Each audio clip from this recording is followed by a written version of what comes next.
What's up guys, welcome back to another Brian Bros TV video. Welcome to my office.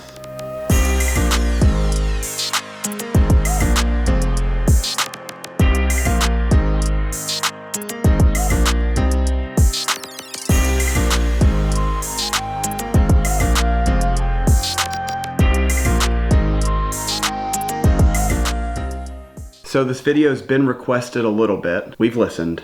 And we're gonna be going through all of the clubs, bags, trophies, memories, there's a lot of stuff in here. A lot of stuff that's near and dear to my heart. So we're gonna be going through kind of my most valuable golf possessions, you would say. Let's get right into it.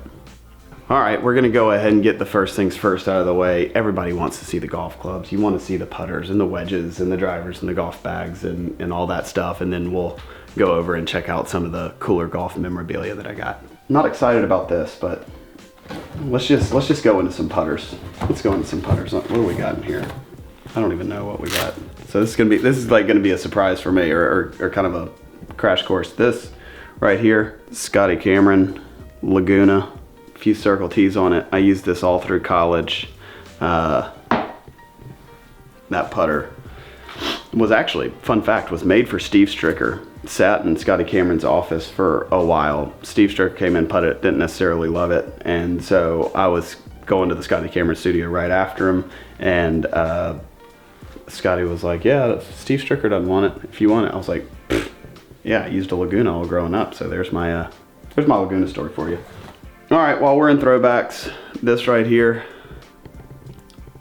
I mean, if you don't remember the Red X, you're not old enough.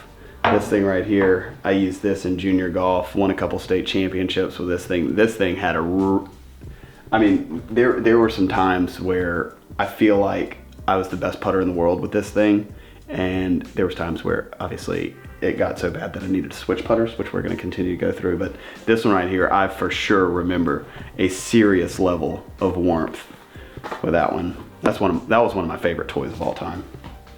This one right here, this one for a while was too pretty to putt with, but I ended up putting with it for a little while. It had a nice little run as well.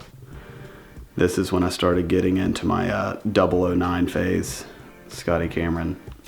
This is just a classic. And again, I gotta get all the rust off. I might send it back to get it refinished, but this one rusted over a little bit.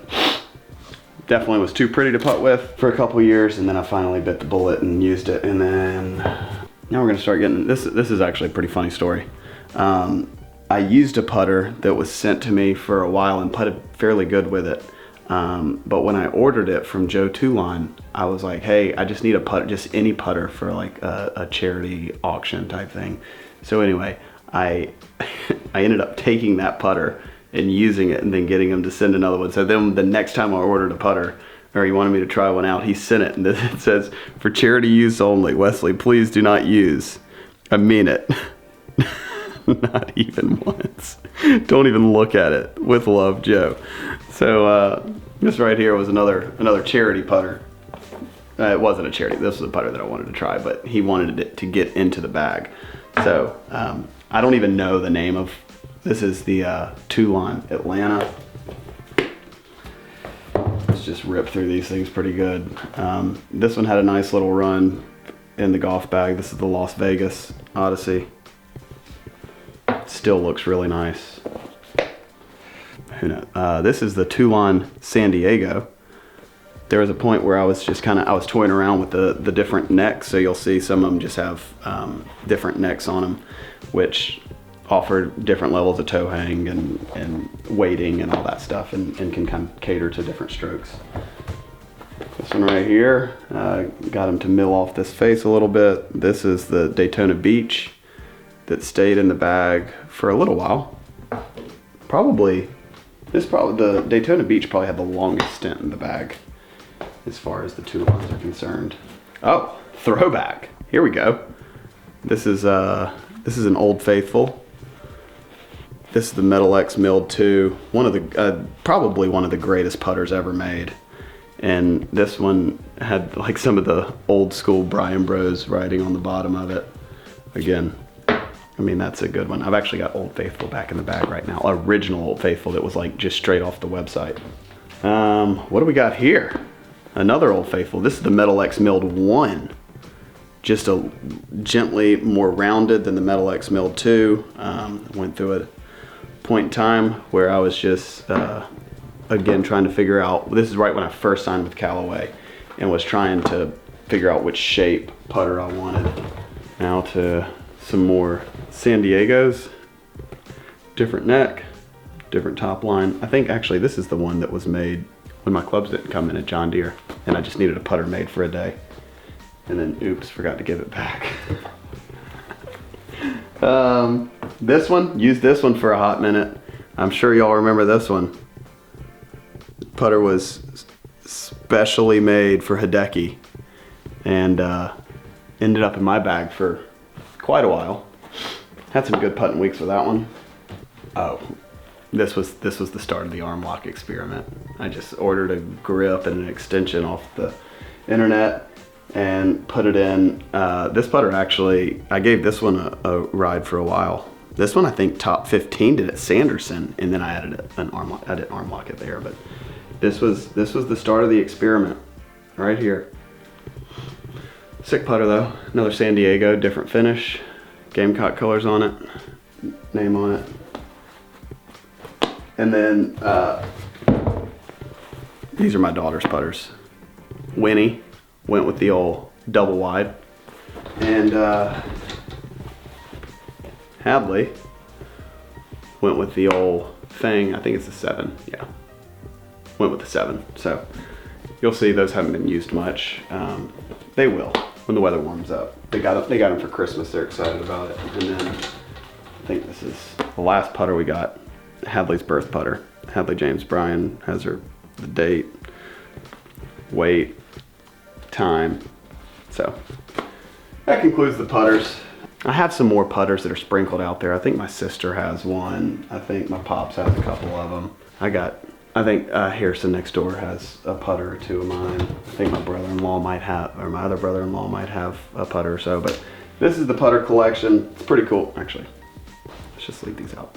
I think the next thing y'all probably want to see, let's get in some wedges, kind of tell the story through the wedges. As I'm just looking through the bag, I've got, me and Roger Cleveland, we spend a lot of time on grind. So a lot of these 58s, they're gonna have gently different grinds on them. So like C grind, T grind, custom grind. There's a lot of custom grind stuff, but to highlight some of the wedges that are pretty cool. I had this set of wedges made for the Masters, and it has every single hole name on it. So all the bushes, all 18 of them, which is pretty cool with the Masters colors on them.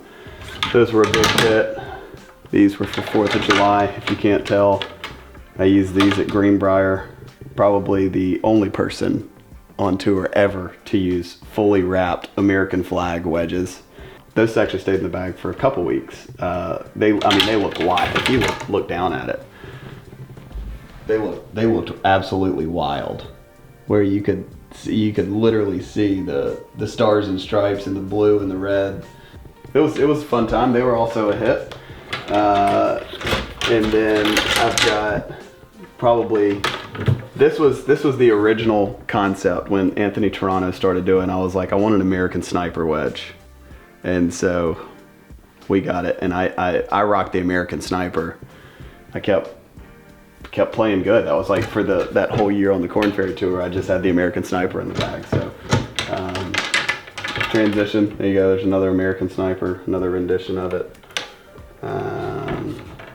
Let's see, I mean, again, I've given away so many wedges that it's kind of hard to keep. Oh, this was, I keep this wedge because this wedge kind of signifies, you'll see, it's just a Titleist Vokey, Philippians 4:13 written on it, 58 degree. This is just really old school, but this one, the reason I hang on to it is, this is like where I developed my wedge game in my parents' backyard at the facility, and spent, thousands of hours on the wedge range out back. So this just kind of signifies all the time that was spent back there, and what kind of developed my wedge game, and will motivate me sometimes. Like when I'm walking in here, I'm like, dude, I need to work on my wedges when I look at this one. So it makes me think like, oh, I mean, 15, 20 years ago, or whenever it was, I'd spend hours and hours as the sun was going down hitting wedges, and now, well, now I got kids and it's and a wife and 2 jobs basically. It's a little more difficult. Life isn't as simple as it was then, but this will definitely tell me, hey, go work on your wedges. That's good for the wedges. I got pretty much a lot of my old sets of irons, like these Callaway Apex irons. I use these. All these are like kind of the Korn Ferry lineup, and then we move on to, these are the ones I used for a couple years on the PGA Tour. These are nice. Srixon irons, used these this past year. Actually top 10 in Puerto Rico with Srixon irons. Full custom set of Japanese Protzi forged. Tried those out, didn't love them, but anyway, they sent them for me to try out when I was searching, when I went independent, no club contract or anything. So tried those out, didn't love them. These are the ones, I believe, in this bag, these are the ones that I won Harbortown with. So they are beat to absolute shreds. And these are the TCBs. Used these at Q School a couple years ago. The Titleist T100. Fun fact, still have the 4-iron from that set, the T200, in the bag. So that one's made its way back in there. And then set of Tacomos, the 301 CB. Those are the ones that are actually in the bag right now. But toy around. A lot of drivers here. I mean, I've got. It would actually have to be a completely separate video, as far as there might be 30 driver heads and 3-wood heads that are just laying around in these bags. There's not a driver that I've had that has any significant value to it whatsoever, other than this one right here. I hit this one really good for that year on the Korn Ferry Tour, the Great Big Bertha. And then I think this is Epic Flash. Nope, hit that one terrible. Rogue ST. Oh, no, hit that one terrible. Rogue ST head cover. Oh, Stealth. Hit that one better, but terrible. That's a 3-wood. Gosh, I mean, what are we doing here? Oh, another TaylorMade Stealth. Hit it good, but still terrible.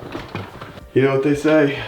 Sometimes you lose the driver that you won with. It might be upstairs. I got another whole area upstairs in the attic. Right here, best hybrid ever made. I mean, go ahead and try and prove me wrong.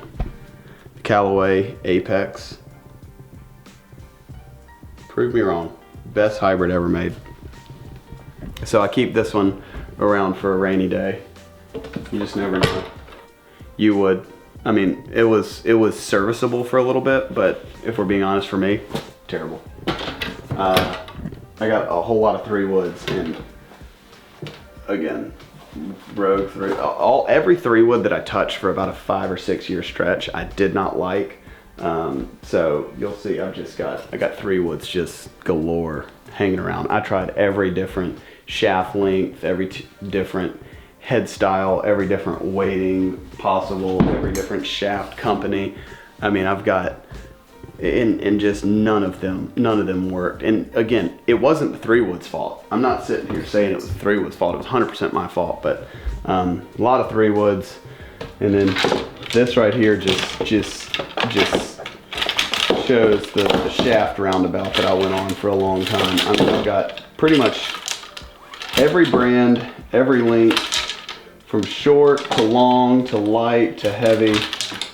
I've got, if I ever need to try something, or any of my buds or anybody ever needs to try something, I should have the just in here. And again, I've got more upstairs as well. But as far as length options, stiffness, weight, I've got pretty much every shaft option under the sun.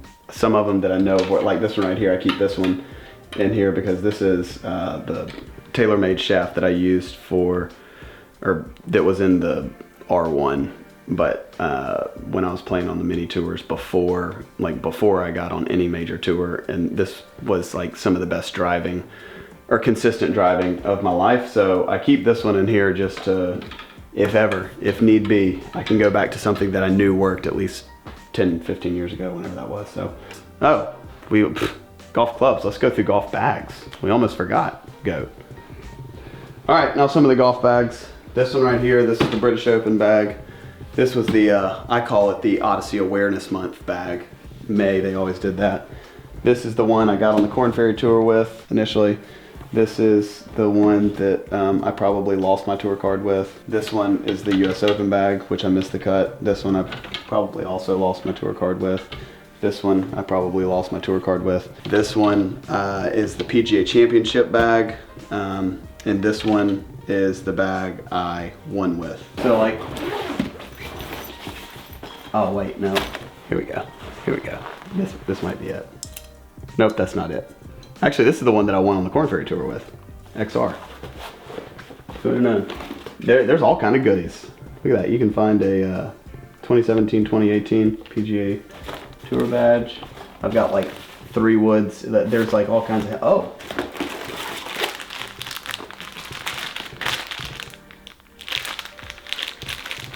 Hand warmers from 2017, still in there. I mean, again, all these bags, they just come, this could be fun. These just come stocked with goodies. More head covers, more driver heads. Hey, talk about it. Oh, we missed another golf bag. This is the one that Carney got made for us. Brian Bros Golf. This is the McKinsey handmade golf bag. It sits there as my token of appreciation to Carney. We got more driver heads. Let's see what this one is. Stealth. I went through a time where I was trying out the Stealth, and if we're being completely transparent, honest, that's what kind of ended the Callaway contract.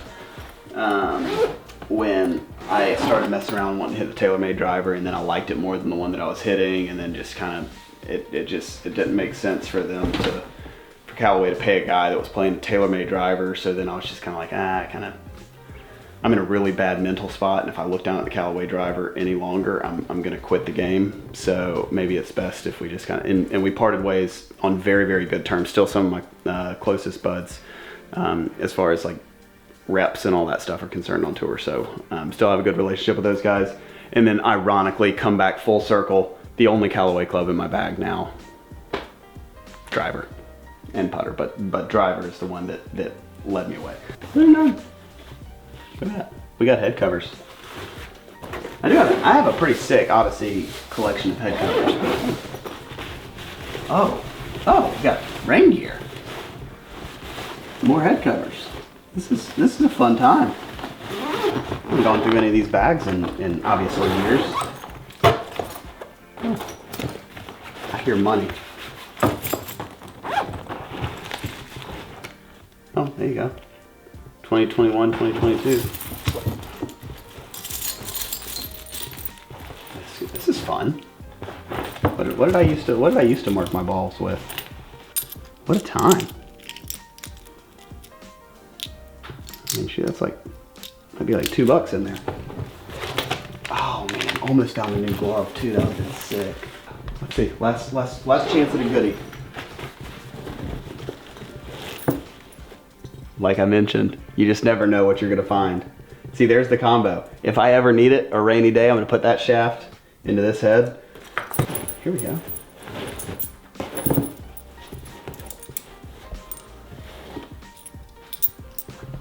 Oh, sick. Yeah, I mean, this right here, a couple Johnston Grave memorabilias. Put those in the pocket for a later time. All right, so. We might as well just start with, I mean, the most prized possession. This right here, I mean, it's heavy.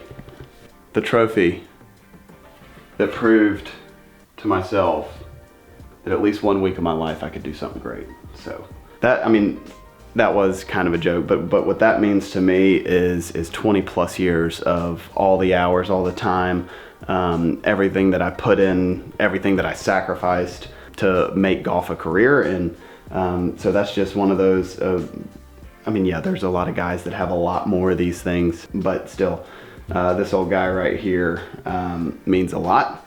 And I don't know why I got a signed flag in here that I signed, but undoubtedly that ended up here at the house, and so we just needed a place to fill it. And actually, the way we did the cutouts, it fits pretty good. So just one of the good pictures, artsy cow boogie sound back behind me, but this one right here, this was pretty cool. This is the moment I got to embrace with my pops, who was my instructor all growing up, one of my best buds in the whole world, and being able to sit there and embrace knowing like, hey, we did it. So that was a really cool week of my life. On Easter Sunday, which also was really special, all the family and friends were there. My first time playing in the Heritage in my home state in South Carolina, so that made it really, really special that week, which I can't believe now. I mean, what year are we in? 2024 now? That was 7 years ago. It's unbelievable. Honestly, feels like it was a little bit longer. I feel like there's a lot of stuff that's gone down since then. I guess if we're gonna transition, this is a perfect transition over. That 1 week led to this. Probably that was the most satisfying week, but this is the most amazing week that I ever had. I had to wait 51 weeks to play in the Masters, so that was kind of a bummer because the year before, my game obviously was in a great spot. The Heritage, it comes the week after the Masters, so I mean, I wish that I could have been in that form this week. This week ended up in a missed cut, but a lot of really, really good memories from it. A couple of my best buds in the par 3 contest played with Webb Simpson and Bubba Watson, and that was pretty special. This right here, I still remember the day I got this in the mail, and I mean, I opened it up, I knew what it was, I didn't even really touch it, I just went straight to getting it well protected behind a glass case, and that's something they can't take that away. I got invited. I mean, it was pretty cool that I played, but just the invitation was pretty special. They gave some cool things, yardage book cover that I never used, put that straight away. They gave all kind of like books. They gave a set of these plates that have, it's pretty cool. It's got all the flowers, or the names of the hole. They're obviously a flower or a tree. And so we got a set of those plates. Never used them, obviously. Wife caddied for me in the par 3 contest, which was pretty special. Had some fun practice rounds that week. There's a nice professional photo of me and Rory McIlroy. Played a practice round together that week. And if you are wondering, yes, I did outdrive him on hole number 13. I mean, there was, obviously, I don't know, Rory McIlroy, me, who's got more power. I mean, I don't know. There's a debate to be had there, but I'll drive him on 13 in that practice round. I've kind of got like a shrine. I mean, I've only played in each major championship once. So right here, I've got the PGA Championship and the Open Championship up there. One of the cool highlights from the PGA Championship, again, played another practice round with Bubba. I played a lot of practice rounds with Bubba, and he had a special guest with him that week. And I got to spend a few hours with one of the only guys on the entire planet that I've been starstruck in front of, and Justin Bieber absolutely was one of them. The other one, Tiger Woods, when I met him for the first time. The other one, Michael Jordan, when I met him for the first time. And then Jay Biebs. Only times in my life I've ever been starstruck. Turns out he was actually awesome. We had a great time. We were singing his songs. We were just being boys out there on the golf course. So that was fun. Amazing experience at Quail Hollow, which is about an hour from where I grew up. So 2 of the majors I got to play in were basically an hour from my home. So right down the road in Augusta and then right up the road in Charlotte. So being able to have the support and it being close to home, those were really, really special. And then for the other major I played in, I had to get on an airplane and fly over a big old body of water. Landed at Royal Birkdale. That was a week to forget. Well, it actually was amazing. I got the worst British Open draw you can ever imagine as far as weather, but that was everything I wanted it to be. So my major championship record, oh wait, the US Open somewhere here. Where we got, oh, US Open sitting over here. We tucked it away in a corner. Also another really terrible experience on the golf course. So I've got a miscut at the US Open, got a miscut at the PGA Championship. I got a miscut at the Open Championship, and yours truly has a miscut at the Masters as well. So I kind of went for the 4-peat there. But anyway, great experiences. They were a lot of fun. They got a really cool feel to them, and I enjoyed the heck out of it. And now I think let's just continue to work backwards. Let's go back to some really fond memories. Now, we talked about a lot of miscuts, and then the year before that, actually 2 years before that, 2016, we had some triumphs on the Korn Ferry Tour, and it led to this. I would pick this up, but I think y'all would seriously see how weak I am. I mean, this thing is literally, I mean, that thing's like 90 pounds. I don't even understand how that packs that much of a punch heavy-wise. So that is Mr. Jack Nicklaus. That's the Player of the Year trophy. Again, this is another one of those things where it was like 20 plus years of hard work, but this one more signifies an entire season of getting like Player of the Year, the best player on that tour for the year. And that was pretty cool, just to like have a season-long achievement. Like this over here, the Harbortown trophy, this is a 1 week achievement. This over here, this is a full year of playing really good golf, and that was fun. And this right here, this is funny. So the picture of Elizabeth and I'm holding the trophy, and I'm telling you, I couldn't even hardly hold it up. Like for the picture, they were like, "Oh, can you like hold it?" And they wanted like different shots. I was like, "Dude, I'm gonna break my arm just trying to hold the thing." Just thought my shoulders were gonna come out. Pops is making it look pretty easy there. But that was back when he was really young and probably a little bit stronger. So to start off the year, this was like my third event of the year, the 𝐒𝐄𝐒, Louisiana Open. George was on the bag right here, if you see him cheesing. We had this right here. This was unexpected. My mom and dad and wife all got in a car and drove, I mean, 10 hours or whatever on Sunday to meet me. I was in contention with a chance to win. I think I actually went into the final round with maybe tied for the lead or one back or one shot lead. I don't know what it was. But that was the first win, which then led me to really high on the money list. And I pretty much, I think I finished like 5th or something, or 7th, whatever it was, the first week. That was the 3rd week on the schedule. So I was pretty close to locking up my card. And funny story, it went to Cartagena, Colombia, another out of the country event.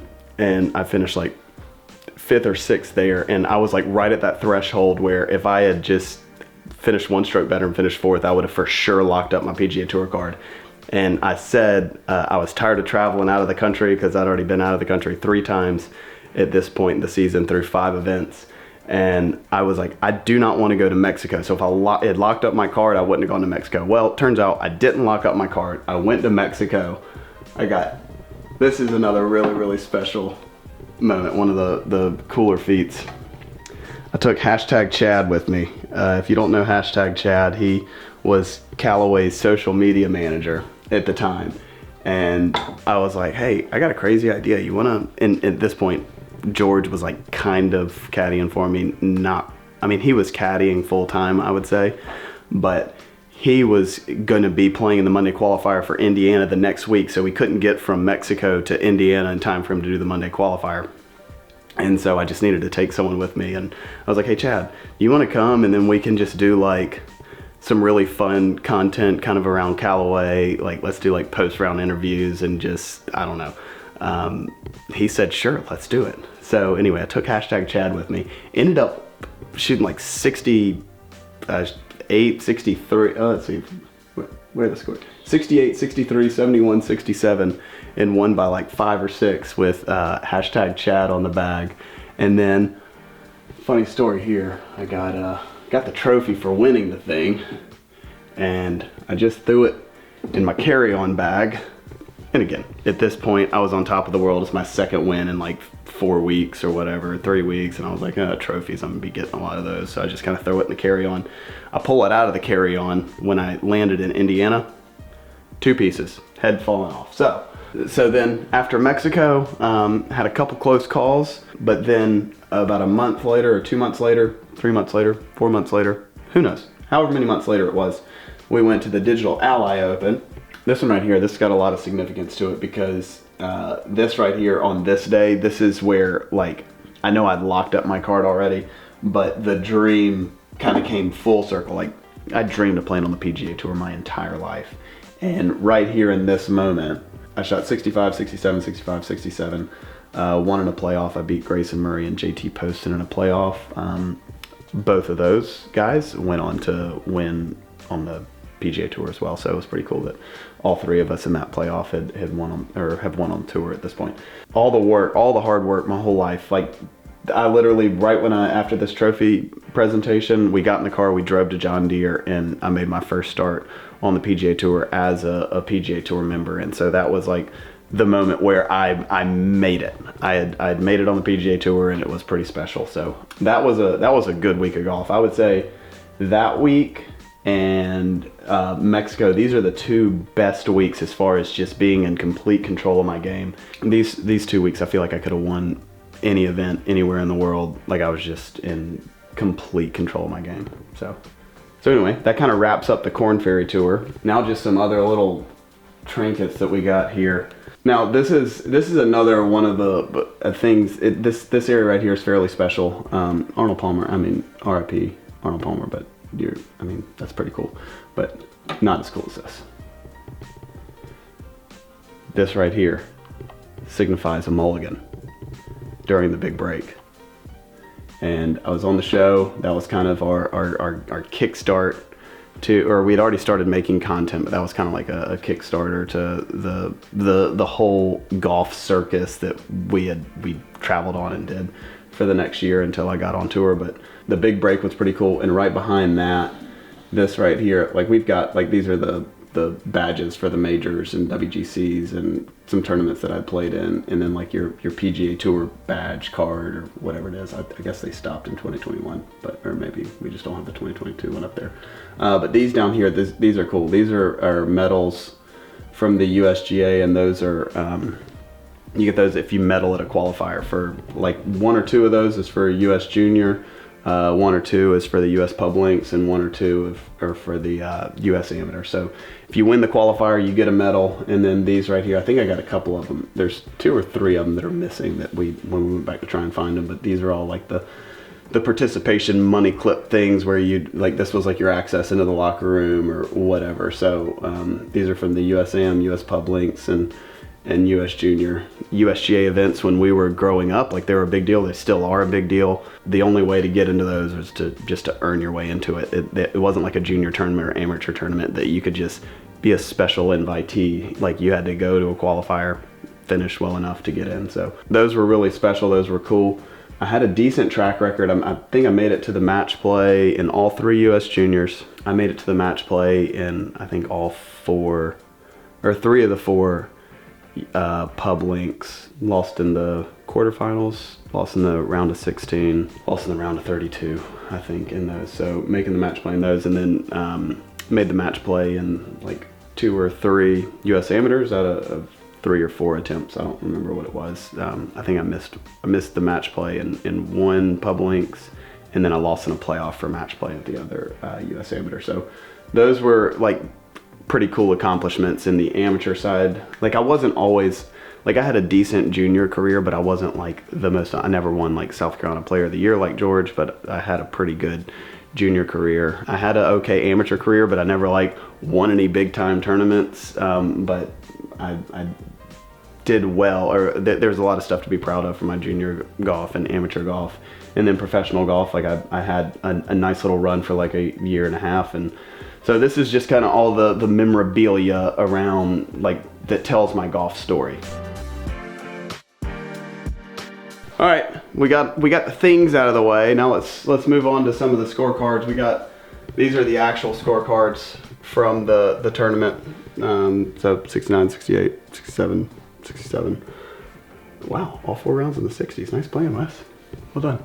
So anyway, pretty cool there. Some articles, and this is the painting.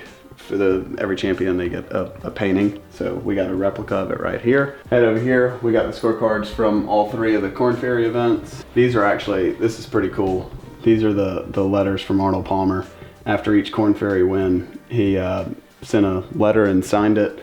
Those are really, really special, really cool. That even this one right here is pretty much like right up at the end. Like, he was gone just a few weeks later, or maybe a couple months later, who knows. But he was still sending out letters and signing them to everyone that was winning on the Korn Ferry Tour, saying, hey, proud of you. Those are really, really cool. This right here, a little article from Golf Digest when we were doing the trick shot stuff. And then, I don't know, I haven't really kept up with this thing, but this is kind of the top 50 courses, or the little thing that you can knock off. Surely there's a couple more that have been knocked off there. But anyway, it was just like, if we're being honest, like for this area, it just was kind of like something that I had that was the right size. Looked nice. I don't even know what these things really mean, but Order of the Palmetto, and then some resolute, I don't know, some weird government people things. But that was supposedly a really nice honor that we got the highest honor in the state of South Carolina. So that was pretty cool. And they gave me a flag over there for something. I don't even know what's on that flag. I think it's a palmetto tree, but I got a flag. Oh, speaking over here, I mean, I don't want to like, I mean, now we're making YouTube content. George got me one of these things. They send you a plaque for 100,000 subscribers. And you know what? Brian Bros TV might be on the way there soon. Who knows? If y'all haven't subscribed already, go ahead and do that. We can get another plaque. And then main channel, I don't know, next couple of years, maybe get one of those Millie plaques. Who knows? So anyway, that kind of puts a wrap on everything in the office. Hopefully y'all enjoyed it. Make sure you like, subscribe. And this was a little change of pace. So we're gonna get back on the golf course coming up in the next week or so. So stay tuned. See you guys.